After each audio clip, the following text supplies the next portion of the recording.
Hey everybody, my name's Dave. I got three cameras and I wanted to, maybe show you guys what they were. I've got a Canon 20D, a 30D, and a 40D. So I wanted to just do a quick overview on those and let you know what they're like if you're in the market for, an older camera. I'm actually selling two of the cameras, so, um, you know, there are people out there who want to sell their old cameras and you can get a pretty good price for them.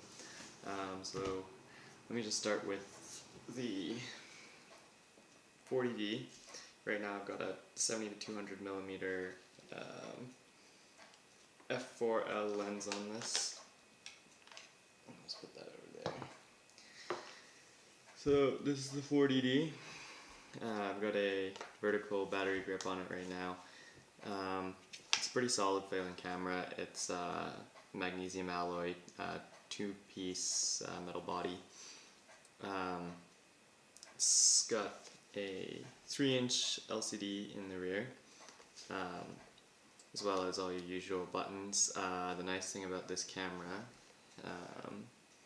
is, unlike the 20D and the 30D, you do have live view, which there's no lens on there right now, so you can't really say too much about it, but yeah, and then if you want to focus, you actually have to press, there's a autofocus on, and it'll lock the mirror up, so, or down, sorry, so you won't be able to see the live view, but it'll focus. So if you're on a tripod, for example, like I've used this many times. The last time I used this, I was actually sitting in a buddy's car. We were shooting landscape in the middle of the night, long exposures. It was probably like minus 20 degrees outside, that's Celsius, and so I didn't want to really get out of the car, so I had my tripod set up outside of the car with live view on, and I was adjusting my settings and focusing, so it's really handy that way, because I don't have to have my face outside the car in the cold. And you can zoom in and whatnot on your screen, I think, and get an idea of what kind of focus you've got going on, so that's cool. It is an APS-C size sensor in the 40, 20, and 30D cameras. This shoots 10.1 megapixels, which is pretty much more than enough unless you're shooting like quality glass, because anything else underneath it's like the glass basically is what the deciding factor of your photos is, not so much the sensor size or megapixel count or pixel count. The ISO goes from 100 to, I think, 1600. I think that sounds right. Yeah, it's, I don't know what else to say. You've got like your three custom settings here, which neither the 20 or 30D have.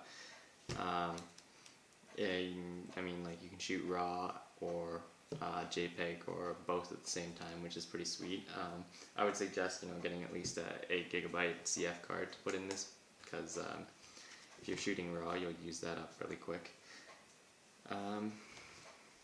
But all around, it's a good camera. It's probably about a quarter of the way through its shutter life right now. All the buttons still feel really crisp. And the wheel's still super crisp. The only thing I do have to say is the on-off switch. It just feels really, it doesn't feel quite as burly as in the 20 and the 30D. But, I mean, that's not really a big issue. It also does have sensor cleaning, which is nice. So, yeah, that's nice. You don't have to go open your shutter and screw around with that or anything. I'll go grab the other ones.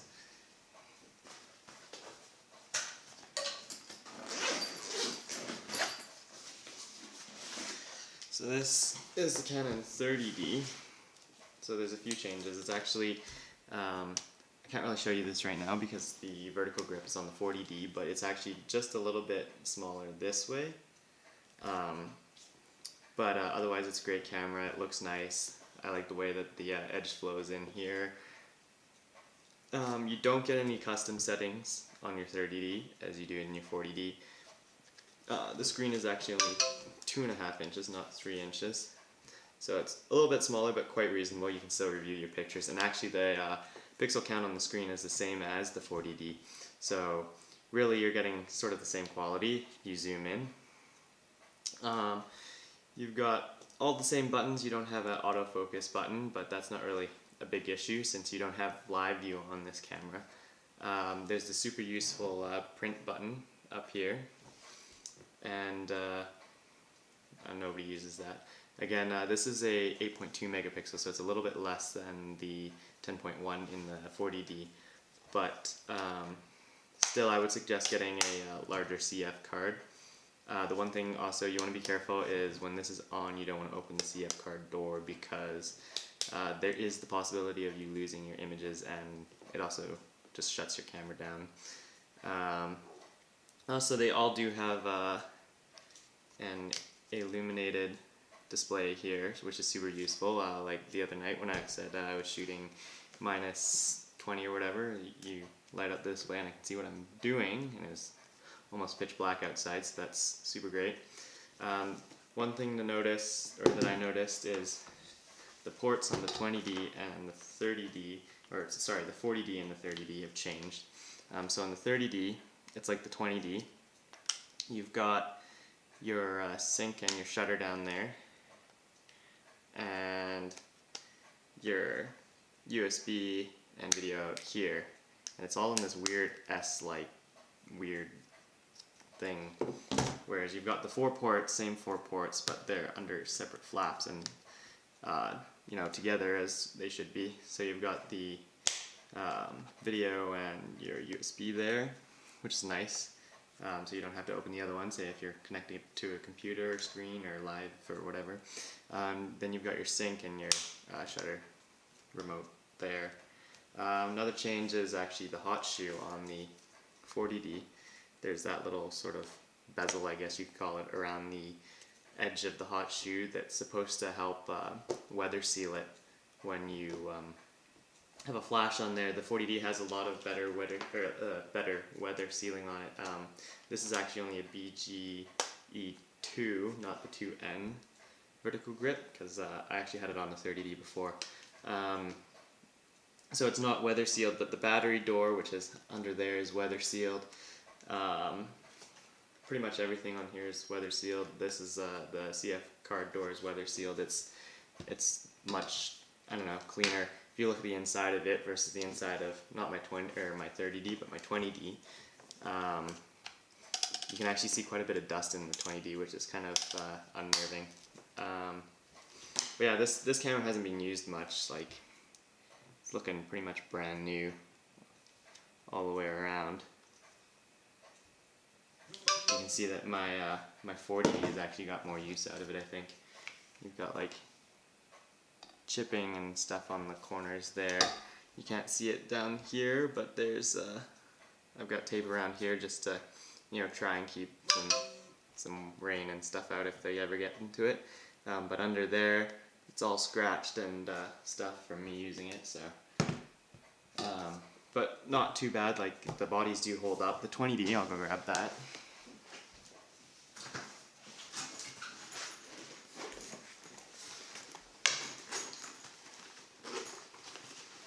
This 20D body that I never use, I used to use a lot.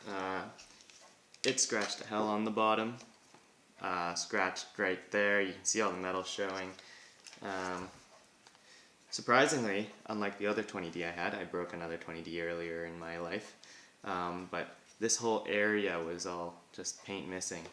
But you know, the camera still functions fine, perfectly. Everything functions as it should. So these cameras, they hold up to quite a bit of abuse. Like when I'm walking around or doing whatever, I'll be shooting with one camera and I'll have the other camera over my shoulder and I'll be bumping and hitting things. And not that I try and hit things, you know, I like to try and protect them, but you know, shit happens, and these cameras do hold up. The metal body cameras are definitely a step up. They just feel more rugged. And the other thing is, you don't really have to be so scared about mounting big lenses on them because they're not gonna, you know, they're meant to hold up their own weight.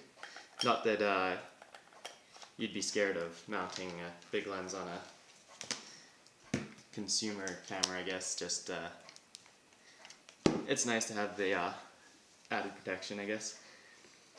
The what other changes between the 20D and the 30D? If you're wanting to get a 20D, like I'm selling this 20D along with a kit lens for like $100. They're super cheap. If you want to just get into like hobby shooting and stuff, and you want all the, I guess, pro settings, everything on the fly, 2 wheels, you've got your auxiliary and your main dial. Like, great camera, 8 megapixels is more than plenty enough, especially if you're shooting like a kit lens. So yeah, and then this one, this one's about, I don't know, I could probably sell this now used 200, so maybe even less than that. So this is another camera, $200 camera. It's got a few more features, like you've got your high speed and your low speed, continuous shooting. I'm actually not I haven't looked into the specifications between these two since basically I bought this camera, so I couldn't really tell you a whole lot of differences between these, but there honestly aren't many. I think this was more of just like a bridge the gap camera from the 20D while I guess the 40D was coming out. There's a lot more differences between this and the 40D than this and the 20D. But all in all, I actually love shooting the 30D. The other thing that I wanted to mention is between the 30D and the 20D, both the 30D and the 20D, these buttons are really soft feeling. You can kind of hear, I don't know if you can hear the wheel, just sounds soft. The buttons are really soft. Whereas in the 40D, I don't like it as much. The buttons are smaller, but I mean, you got this huge screen on it, so you kind of have to sacrifice that. But the buttons are really clicky sounding, and so is the wheel. So I don't know, you might like the clickier feeling, you might not. I like the soft feeling, you know, I can just run her back and forth and stuff. It just feels nice, and it doesn't feel like plasticky. Anyway, those are the 3 cameras. I don't know if anybody else has done a review on the 20, 30, and 40D. For some reason I have all 3 of them. Hopefully I'll be getting rid of the 30 and the 20D sometime, and I'll be getting a newer upgrade, and the 40D will become my new backup camera. But yeah, and later on I should be doing a review on this lens. So stay tuned, I guess. New to the YouTube thing, but it's actually a pretty sweet lens. It's actually the non-IS. I got it for a steal of a price. Black Switch had it. I saw it in their window and I was like, oh, well, that's a pretty sweet lens. And yeah, they weren't supposed to actually get the lens. They're not supposed to stock it anymore or something like that. And so they're selling it for like $500. So I was like, sweet, that's done. New lens for $500. So yeah, I'll hopefully be posting a review on that lens soon. And I've got a few other lenses that you might be interested in, so maybe I'll do a review on those other few lenses. Anyway, stay tuned, and that's it.